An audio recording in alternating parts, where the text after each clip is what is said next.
Hi ಸ್ನೇಹಿತರೆ, ನಮಸ್ಕಾರ. ನಮ್ಮ ಬದುಕಿನ ದಾರಿ ಚಾನಲ್ಗೆ ನಿಮಗೆ ಸುಸ್ವಾಗತವನ್ನು ಕೋರುತ್ತಿದ್ದೇನೆ. ಸ್ನೇಹಿತರೆ, ಅಲ್ಲಿಂದ ಗುಂಡು ಹಾರಿಸಿದ್ದರೆ ಇಲ್ಲಿಂದಲೂ ಗುಂಡು ಸಿಡಿಯುತ್ತೆ. ಎಚ್ಚರಿಕೆಯ ಸಂದೇಶವನ್ನು ರವಾನಿಸಿದ ಮೋದಿ. ಭಾರತದ ಆಪರೇಷನ್ ಸಿಂಧೂರಕ್ಕೆ ಪ್ರತಿದಾಳಿ ಮಾಡುತ್ತೇವೆ ಎಂದು ಬಡಾಯಿ ಕೊಚ್ಚಿಕೊಳ್ಳುತ್ತಿದ್ದ ಪಾಕಿಸ್ತಾನದ ದಿಢೀರ್ ಮುಂದೂಡಿದೆ.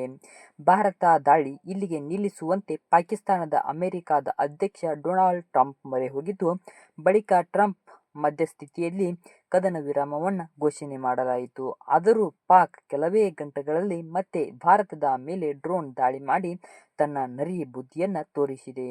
ಇದರಿಂದ ರೊಚ್ಚಿಗೆದ್ದಿರುವ ಮೋದಿ ಅಮೆರಿಕ ಉಪಾಧ್ಯಕ್ಷರಿಗೆ ಕರೆ ಮಾಡಿ ಖಡಕ್ ಎಚ್ಚರಿಕೆಯ ಸಂದೇಶವನ್ನು ರವಾನೆ ಮಾಡಿದ್ದಾರೆ. ಈಗ ನವದೆಹಲಿಯಲ್ಲಿ ಆಪರೇಷನ್ ಸಿಂಧೂರ ಮುಂದುವರಿಯಲಿದೆ ಎಂದು ಭಾರತೀಯ ವಾಯುಪಡೆ ಐಎಎಫ್ ಖಚಿತಪಡಿಸಿಕೊಂಡಿದೆ. ಇತ್ತ ಪ್ರಧಾನಮಂತ್ರಿ ನರೇಂದ್ರ ಮೋದಿ ಸಹ ಪಾಕಿಸ್ತಾನಕ್ಕೆ ಖಡಕ್ ಎಚ್ಚರಿಕೆಯನ್ನು ರವಾನಿಸಿದ್ದಾರೆ. ಪಾಕಿಸ್ತಾನ ದಾಳಿ ನಡೆಸಿದರೆ ತಕ್ಕ ತಿರುಗೇಟು ನೀಡುತ್ತೇವೆ ಎಂದು ಮೋದಿ ಮತ್ತು ಅಮೆರಿಕದ ಅಧ್ಯಕ್ಷ ಡೊನಾಲ್ಡ್ ಟ್ರಂಪ್ ಅವರು ಮತ್ತೆ ಜೆಡಿ ವ್ಯಾನ್ಸ್ಗೆ ತಿಳಿಸಿದ್ದಾರೆ. ಪಾಕ್ ಕದನ ವಿರಾಮ ಉಲ್ಲಂಘಿಸಿದ ಬಳಿಕ ಮೋದಿಯ ಅಮೆರಿಕದ ಉಪಾಧ್ಯಕ್ಷನ ಜೊತೆ ಫೋನ್ ಮೂಲಕ ಮಾತುಕತೆ ನಡೆಸಿದ್ದು, ಒಂದು ವೇಳೆ ಅಲ್ಲಿಂದ ಗುಂಡು ಹಾರಿಸಿದ್ರೆ ಇಲ್ಲಿಂದಲೂ ಗುಂಡು ಸಿಡಿಯುತ್ತೆ. ಯಾರ ಮಧ್ಯಸ್ಥಿಕೆಯೂ ಕೂಡ ನಮಗೆ ಬೇಕಾಗಿಲ್ಲ ಎಂದು ಸ್ಪಷ್ಟ ಸಂದೇಶವನ್ನು ನೀಡಿದ್ದಾರೆ. ಈ ಭಾರತದ ಪ್ರಧಾನಮಂತ್ರಿ ನರೇಂದ್ರ ಮೋದಿ ಅಮೆರಿಕ ಉಪಾಧ್ಯಕ್ಷರ ಜೊತೆ ಏನೇನೋ ಮಾತನಾಡಿದ್ದಾರೆ ಎನ್ನುವ ಮಾಹಿತಿ TV9ಗೆ ಕೇಂದ್ರ ಸರ್ಕಾರದ ಉನ್ನತ ಮೂಲಗಳಿಂದ ತಿಳಿದು ಬಂದಿದೆ. ಕಾಶ್ಮೀರದ ಬಗ್ಗೆ ಭಾರತದ ಸ್ಪಷ್ಟವಾದ ನಿಲುವನ್ನು ಹೊಂದಿದೆ. ಪಾಕ್ ಆಕ್ರಮಿತ ಕಾಶ್ಮೀರವನ್ನು ಮರಳಿ ಪಡೆದುಕೊಳ್ಳುವುದೇ ಈಗ ಉಳಿದಿರುವ ಒಂದು ವಿಷಯ ಆಗಿ ಪಾಕಿಸ್ತಾನಕ್ಕೆ ಒಂದು ಮಾಹಿತಿಯಾಗಿದೆ. ಈಗ ಮಾತನಾಡಲು ಬೇರೆ ಏನೂ ಉಳಿದಿಲ್ಲ. ಪಾಕಿಸ್ತಾನದ ಭಯೋತ್ಪಾದಕರನ್ನು ಹಸ್ತಾಂತರಿಸುವ ಬಗ್ಗೆ ಮಾತನಾಡಿದ್ದಾರೆ. ನಾವು ಸಹ ಮಾತನಾಡಬಹುದು. ನಮಗೆ ಬೇರೆ ಯಾವುದೇ ವಿಷಯದ ಉದ್ದೇಶವಿಲ್ಲ. ಬೇರೆ ಯಾವ ಮಧ್ಯಸ್ಥಿಕೆಯನ್ನು ಬಯಸಲ್ಲ. ಆದರೆ ಭಾರತಕ್ಕೆ ಅದರ ಅಗತ್ಯವೂ ಇಲ್ಲ ಎಂದು ಕಡ್ಡಿ ಮುರಿದಂತೆ ಹೇಳಿದ್ದಾರೆ. ಇನ್ನು ಮುಂದೆ ನಾವು ಉಗ್ರರನ್ನ ಪಾಕ್ ನಮಗೆ ಹಸ್ತಾಂತರ ಮಾಡಬೇಕು. ಅದರ ಬಗ್ಗೆ ಮಾತನಾಡಲು ಸಿದ್ಧರಿದ್ದಾರೆ. ಚರ್ಚೆಗೆ ರೆಡಿ. ಇದು ಬಿಟ್ಟರೆ ಮಾತನಾಡಲು ಬೇರೇನೂ ಉಳಿದಿಲ್ಲ. ಕಾಶ್ಮೀರ ವಿವಾದ ಬಗೆಹರಿಸಲು ಯಾರ ಮಧ್ಯಸ್ಥಿಕೆಯೂ ಬೇಡ. ಯಾರ ಮಧ್ಯಸ್ಥಿಕೆಯೂ ಕೂಡ ನಮಗೆ ಬೇಕಾಗಿಲ್ಲ ಎಂದು ಪ್ರಧಾನಿ ಮೋದಿ ಅವರು ಫೋನ್ ಮೂಲಕ ಜೆಡಿ ವ್ಯಾನ್ಸ್ಗೆ ಸ್ಪಷ್ಟವಾಗಿ ಹೇಳಿಕೆಯನ್ನು ನೀಡಿದ್ದಾರೆ. ಈ ಮೂಲಕ ಭಯೋತ್ಪಾದನೆಯ ವಿರುದ್ಧ ಭಾರತದ ರಾಜಿಯಾಗುವುದಿಲ್ಲ. ಪಾಕಿಸ್ತಾನಿ ದಾಳಿ ಮಾಡಿದರೆ ಭಾರತ ಪ್ರತಿದಾಳಿ ಮಾಡುತ್ತದೆ ಎಂದು ನರೇಂದ್ರ ಮೋದಿ ಜೆಡಿ ವ್ಯಾನ್ಸ್ ಮೂಲಕ ಕದನ ವಿರಾಮವನ್ನು ಉಲ್ಲಂಘಿಸಿದ ಪಾಕಿಸ್ತಾನಕ್ಕೆ ಸ್ಪಷ್ಟ ಸಂದೇಶವನ್ನು ನೀಡಿದ್ದಾರೆ.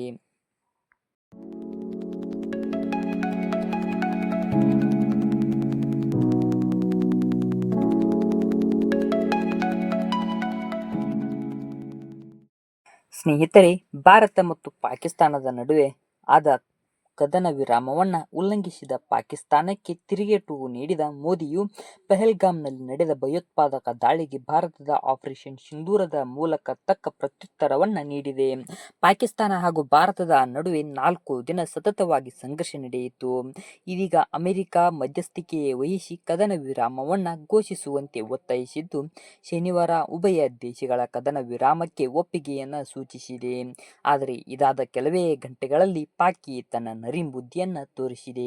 ಕದನ ವಿರಾಮ ಘೋಷಿಸಿದ ಬಳಿಕವೂ ಭಾರತದ ಮೇಲೆ ಡ್ರೋನ್ ದಾಳಿಯನ್ನು ನಡೆಸಿದೆ. ಇದರ ಮಧ್ಯೆ ಈತ ವಿಪಕ್ಷ ನಾಯಕ ರಾಹುಲ್ ಗಾಂಧಿ ಪ್ರಧಾನಿ ನರೇಂದ್ರ ಮೋದಿ ಅವರಿಗೆ ಪತ್ರವೊಂದನ್ನು ಬರೆದಿದ್ದಾರೆ. ಮತ್ತೆ ನವದೆಹಲಿಯಲ್ಲಿ ಪಹಲ್ಗಾಮ್ ದಾಳಿಯ ಆಪರೇಷನ್ ಸಿಂಧೂರ ಹಾಗೂ ಭಾರತ ಮತ್ತು ಪಾಕಿಸ್ತಾನದ ನಡುವಿನ ಕದನ ವಿರಾಮ ಒಪ್ಪಂದ ಉಲ್ಲಂಘನೆಯ ಸಂಬಂಧ ಚರ್ಚಿಸಲು ಪ್ರಧಾನಿ ನರೇಂದ್ರ ಮೋದಿ ಅವರ ಅಧ್ಯಕ್ಷತೆಯಲ್ಲಿ ಸರ್ವಪಕ್ಷೀಯ ಸಭೆ ಹಾಗೂ ವಿಶೇಷ ಸಂಸತ್ ಅಧಿವೇಶನ ಕರೆಯಬೇಕೆಂದು ಕಾಂಗ್ರೆಸ್ ಆಗ್ರಹಿಸಿದೆ. ಈ ಸಂಬಂಧ ಪ್ರತಿಪಕ್ಷದ ನಾಯಕ ರಾಹುಲ್ ಗಾಂಧಿ ಅವರ ಪ್ರಧಾನಿ ನರೇಂದ್ರ ಮೋದಿ ಅವರಿಗೆ ಪತ್ರವನ್ನು ಬರೆದಿದ್ದಾರೆ. ಅದಲ್ಲದೆ ಅಮೆರಿಕ ಅಧ್ಯಕ್ಷ ಡೊನಾಲ್ಡ್ ಟ್ರಂಪ್ ಮೊದಲು ಕದನ ವಿರಾಮವನ್ನು ಘೋಷಿಸಿದ್ದಕ್ಕಾಗಿ ಪತ್ರದಲ್ಲಿ ಅಸಮಾಧಾನವನ್ನು ವ್ಯಕ್ತಪಡಿಸಿದ್ದಾರೆ. ಯಾವ ಪರಿಸ್ಥಿತಿಯಲ್ಲಿ ಕದನ ವಿರಾಮವನ್ನು ಜಾರಿಗೆ ಬಂದಿದೆ ಎಂದು ಹೇಳಬೇಕು. ನಿನ್ನೆ ಪಾಕಿಸ್ತಾನದಿಂದ ಕದನ ವಿರಾಮವನ್ನು ಉಲ್ಲಂಘನೆ ಏಕೆ ಆಯಿತು ಮತ್ತು ಪಾಕಿಸ್ತಾನ ಹೀಗೇಕೆ ಮಾಡುತ್ತಿಲ್ಲ ಎಂಬುದಕ್ಕೆ ಏನು ಗ್ಯಾರಂಟಿ? ಹೀಗಾಗಿ ವಿಶೇಷ ಅಧಿವೇಶನ ಕರೆದು ಈ ಸಂಬಂಧವನ್ನು ಚರ್ಚಿಸಬೇಕೆಂದು ಉಲ್ಲೇಖಿಸಿದ್ದಾರೆ. ಮತ್ತೆ ಮುಂದೆ ನೋಡುವುದಾದರೆ, ಆತ್ಮೀಯ ಪ್ರಧಾನ ಮಂತ್ರಿಯವರೇ, ತಕ್ಷಣವೇ ಸಂಸತ್ ವಿಶೇಷ ಅಧಿವೇಶನವನ್ನು ಕರೆಯಬೇಕೆಂಬ ವಿರೋಧ ಪಕ್ಷದ ಸರ್ವಮತವನ್ನು ವಿನಂತಿಯನ್ನು ನಾನು ಪುನರುಚ್ಚರಿಸುತ್ತೇನೆ. ಪೆಹಲ್ಗಾಮ್ ಭಯೋತ್ಪಾದಕ ದಾಳಿಯ ಆಪರೇಷನ್ ಸಿಂಧೂರ ಮತ್ತು ಕದನ ವಿರಾಮವನ್ನು ಅಮೆರಿಕ ಅಧ್ಯಕ್ಷ ಟ್ರಂಪ್ ಮೊದಲು ಘೋಷಿಸಿದ್ದಾರೆ. ಹೀಗಾಗಿ ಇದು ಮುಂಬರುವ ಸವಾಲುಗಳನ್ನು ಎದುರಿಸಲು ನಮ್ಮ ಸಾಮೂಹಿಕ ಸಂಕಲ್ಪಗಳನ್ನು ಪ್ರದರ್ಶಿಸಲು ಒಂದು ಅವಕಾಶವಾಗಿದೆ. ನೀವು ಈ ಮನವಿಯನ್ನು ಗಂಭೀರವಾಗಿ ಮತ್ತು ತ್ವರಿತವಾಗಿ ಪರಿಗಣಿಸುತ್ತೀರಿ ಎಂದು ನಾನು ಭಾವಿಸಿದ್ದೇನೆ ಎಂದು ಅವರ ಪತ್ರದಲ್ಲಿ ಉಲ್ಲೇಖವಾಗಿದೆ. ಭಾರತ ಮತ್ತು ಪಾಕಿಸ್ತಾನದ ನಡುವಿನ ಕದನ ವಿರಾಮಕ್ಕೆ ಸಂಬಂಧಿಸಿದಂತೆ ಕೇಂದ್ರ ಸರ್ಕಾರಕ್ಕೆ ರಾಜ್ಯಸಭಾ ಸದಸ್ಯ ಜೈರಾಮ್ ರಮೇಶ್ ಹಲವು ಪ್ರಶ್ನೆಗಳನ್ನು ಹಾಕಿದ್ದಾರೆ. ಭಾರತ ಮತ್ತು ಪಾಕಿಸ್ತಾನದ ನಡುವಿನ ಕದನ ವಿರಾಮ ಒಪ್ಪಂದದ ಬಗ್ಗೆ ಚರ್ಚಿಸಲು ಅಮೆರಿಕ ವಿದೇಶಾಂಗ ಕಾರ್ಯದರ್ಶಿ ಮಾರ್ಕೊ ರೂಬಿಯೋ ತಟಸ್ಥ ವೇದಿಕೆಗಾಗಿ ಕರೆಯನ್ನು ನೀಡಿರುವುದು ಹಲವು ಅನುಮಾನಗಳನ್ನು ಹುಟ್ಟುಹಾಕಿದೆ. ಹಾಗಾದರೆ ಭಾರತ ಮತ್ತು ಪಾಕಿಸ್ತಾನದ ನಡುವಿನ ಸಂಘರ್ಷವನ್ನು ಬಗೆಹರಿಸಲು ಮೂರನೆಯ ವ್ಯಕ್ತಿಗಳಿಗೆ ಮಧ್ಯಸ್ಥಿಕೆಯನ್ನು ಬಾಗಿಲ ತೆರೆದೆಯಾ ಆ ಭಾರತ? ಈ ಮೂಲಕ ಶಿಮ್ಲಾ ಒಪ್ಪಂದವನ್ನು ಮುರಿಯಲಾಗಿದೆ. ಭಾರತ ಮತ್ತು ಪಾಕಿಸ್ತಾನದ ನಡುವೆ ರಾಜತಾಂತ್ರಿಕ ಮಾರ್ಗಗಳನ್ನು ತೆರೆಯಲಾಗಿದೆ. ಯಾವ ಬದ್ಧತೆಯು ಬಯಸಿದ್ದೆವೋ ಯಾವುದನ್ನು ಪಡೆಯುತ್ತಿದ್ದೆವು ಎಂದು ಸರಣಿ ಪ್ರಶ್ನೆಗಳು ಕೇಳಿದ್ದಾರೆ.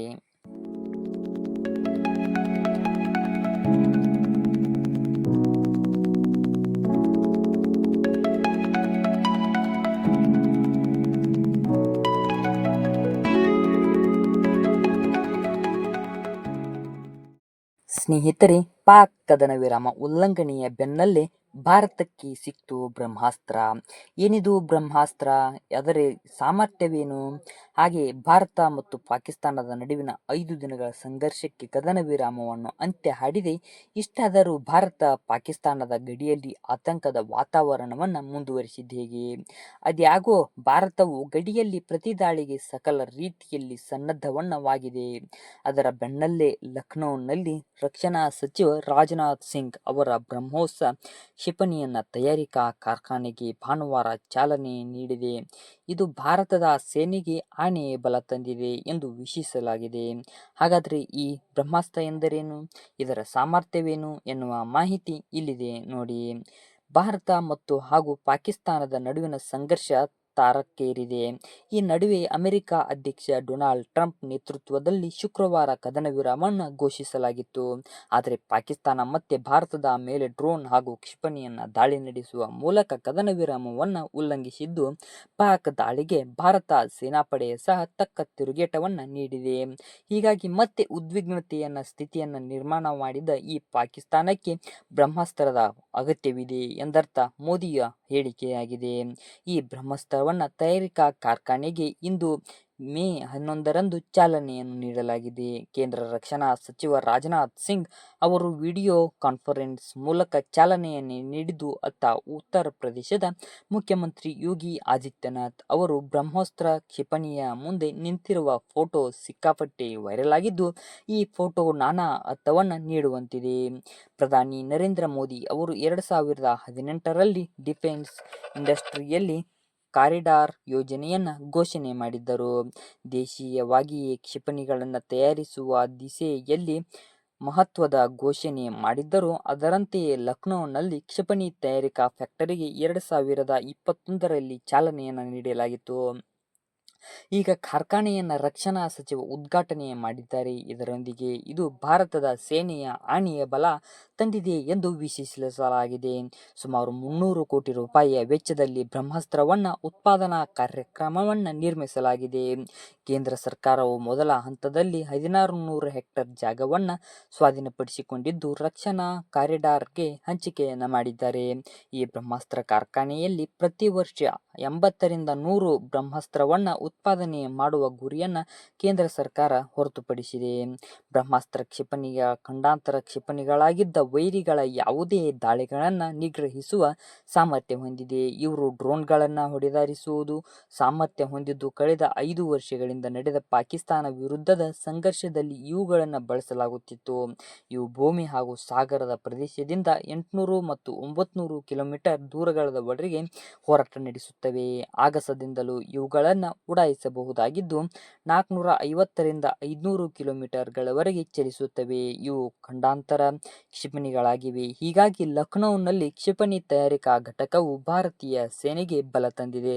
ಮೊದಲ ಬಾರಿಗೆ ಬ್ರಹ್ಮಾಸ್ತ್ರ ಉಪಯೋಗಿಸಿದ ಭಾರತದ ಉಗ್ರರ ನೆಲೆಗಳ ಮೇಲೆ ಬಾಂಬ್ ದಾಳಿಯನ್ನು ನಡೆಸಿದ ಬಳಿಕ ಪಾಕಿಸ್ತಾನ ಆರಂಭದಲ್ಲಿಯೇ ಡ್ರೋನ್, ಸಣ್ಣ ಕ್ಷಿಪಣಿಗಳನ್ನು ಹಾರಿಸಿ ದಾಳಿಯನ್ನು ನಡೆಸುತ್ತಿದ್ದು, ಆದರೆ ಮೇ 9 ರಂದು ಮತ್ತು 10 ರ ರಾತ್ರಿಯ ದೆಹಲಿಯಲ್ಲಿ ಗುರಿಯಾಗಿಸಿ ಪಾಕ್ ಪಥಾತ್ 11 ಕ್ಷಿಪಣಿಗಳನ್ನು ಪಾಕ್ ಪ್ರಯೋಗಿಸಿತ್ತು.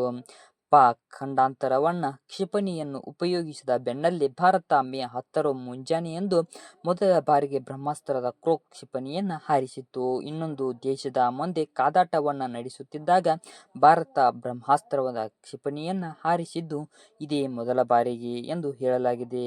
ಈ ಬ್ರಹ್ಮಾಸ್ತ್ರ ಕ್ಷಿಪಣಿ ಎಂದರೇನು? ಬ್ರಹ್ಮಾಸ್ತ್ರ ಭಾರತದ ರಕ್ಷಣಾ ಸಂಶೋಧನೆ ಮತ್ತು ಅಭಿವೃದ್ಧಿಯ ಸಂಸ್ಥೆ ಮತ್ತು ರಷ್ಯಾದ NPO ಮ್ಯಾಶಿನೋಸ್ಟ್ರೋನಿಯಾ ನಡುವಿನ ಜಂಟಿ ಉದ್ಯಮದ ಮೂಲಕ ಅಭಿವೃದ್ಧಿಪಡಿಸಲಾದ ಸೂಪರ್ಸಾನಿಕ್ ಕ್ರೂಸ್ ಕ್ಷಿಪಣಿಯಾಗಿದೆ. ಬ್ರಹ್ಮಾಸ್ತ್ರ ಎಂದು ಹೆಸರು ಭಾರತದ ಬ್ರಹ್ಮಪುತ್ರ ನದಿ ಮತ್ತು ರಷ್ಯಾದ ಮಾಸ್ಕ್ ನದಿಯ ಸಂಯೋಜಿತ ರೂಪವಾಗಿದ್ದು, ಈ ಪಾಲುದಾರಿಕೆಯನ್ನು ಸಂಕೇತಿಸುತ್ತದೆ. ಬ್ರಹ್ಮಾಸ್ತ್ರ ಕ್ಷಿಪಣಿಯನ್ನ ವ್ಯಾಪ್ತಿ ಏನೆಂದು ನೋಡುವುದಾದರೆ, ಈ ಕ್ಷಿಪಣಿಯ ತಂತ್ರಜ್ಞಾನ ನಿಯಂತ್ರಣಕ್ಕೆ ಆಡಳಿತಕ್ಕೆ ಅನುಗುಣವಾಗಿ ಆರಂಭದಲ್ಲಿ 290 ಕಿಲೋಮೀಟರ್ಗೆ ಸೀಮಿತಗೊಳಿಸಲಾಗಿತ್ತು. ಆದರೆ ಭಾರತದ 2011ರಲ್ಲಿ MTCRಗೆ ಸೇರಿದ ನಂತರ ಭೂಮಿ ಮತ್ತು ಹಡಗು ಆಧಾರಿತ ನಿವೃತ್ತಿಗಳಿಗೆ ಬ್ರಹ್ಮಾಸ್ತ್ರವನ್ನು ವ್ಯಾಪ್ತಿಯಲ್ಲಿ 800 ರಿಂದ 900 ಕಿಲೋಮೀಟರ್ಗೆ ವಿಸ್ತರಿಸಲಾಗಿದೆ. ವಾಯು ಉಡಾವಣಾ ಆವೃತ್ತಿಗಳನ್ನು 450 ರಿಂದ 500 ಕಿಲೋಮೀಟರ್ ವ್ಯಾಪ್ತಿಯಲ್ಲಿ ಹೊಂದಿದೆ. ಈ ಬ್ರಹ್ಮಾಸ್ತ್ರದ ಸಾಮರ್ಥ್ಯವು ಬ್ರಹ್ಮಾಸ್ತ್ರ ಒಂದು ಬಹುಮುಖ್ಯ ಕ್ಷಿಪಣಿಯಾಗಿದ್ದು, ಇದು ಭೂಮಿಯ, ಸಮುದ್ರ ಮತ್ತು ವಾಯು ಆಧಾರಿತ ಗುರಿಗಳನ್ನು ಗುರಿಯಾಗಿಸುವ ಸಾಮರ್ಥ್ಯವನ್ನು ಹೊಂದಿದೆ. ಇದನ್ನು ಭೂ ಆಧಾರಿತ ಟೊರ್ನಾಡೋಟ್ಗಳನ್ನು, ಎರೆಕ್ಟರ್ ಲಾಂಚರ್ಗಳು, ಹಡಗುಗಳು ಮತ್ತು ಇಳಿಜಾರದ ಲಾಂಚರ್ಗಳು, 2 ಜಲಾಂತರ್ಗಾಮಿ ನೌಕೆಗಳು, ಯುದ್ಧ ಮತ್ತು ವಿಮಾನಗಳಿಂದ ಉಡಾಯಿಸಬಹುದು. ಭಾರತ ರಷ್ಯಾ ಸಹಭಾಗಿತ್ವದಲ್ಲಿ ಬ್ರಹ್ಮಾಸ್ತ್ರವನ್ನು ಅಭಿವೃದ್ಧಿಯನ್ನು ಮಾಡಲಾಗಿದೆ. ಈ ಬ್ರಹ್ಮಾಸ್ತ್ರದ ಏರೋಸ್ಪೇಸ್ ಅನ್ನು ಫೆಬ್ರವರಿ 12, 1998 ರಂದು ಸ್ಥಾಪಿಸಲಾಯಿತು. ಇದರಲ್ಲಿ ಭಾರತವು 50.5% ಪಾಲನ್ನು ಹೊಂದಿದೆ ಮತ್ತು ರಷ್ಯಾ 49.5% ಪಾಲನ್ನು ಹೊಂದಿದೆ. ಬ್ರಹ್ಮಾಸ್ ಎಂಬ ಹೆಸರು ಭಾರತದ ಬ್ರಹ್ಮಪುತ್ರ ನದಿ ಮತ್ತು ರಷ್ಯಾದ ಮಾಸ್ಕೋ ನದಿಯ ಸಂಯೋಜಿತ ರೂಪವಾಗಿದ್ದು, ಈ ಪಾಲುದಾರಿಕೆಯನ್ನು ಸಂಕೇತವಾಗಿಸಿಕೊಂಡಿದೆ ಎಂದು ಹೇಳುತ್ತಾ ಈ ವಿಡಿಯೋವನ್ನು ನಾವು ಇಲ್ಲಿಗೆ ಕೊನೆಗೊಳಿಸುತ್ತಿದ್ದೇವೆ. ಧನ್ಯವಾದಗಳನ್ನು ತಿಳಿಸುತ್ತೇನೆ.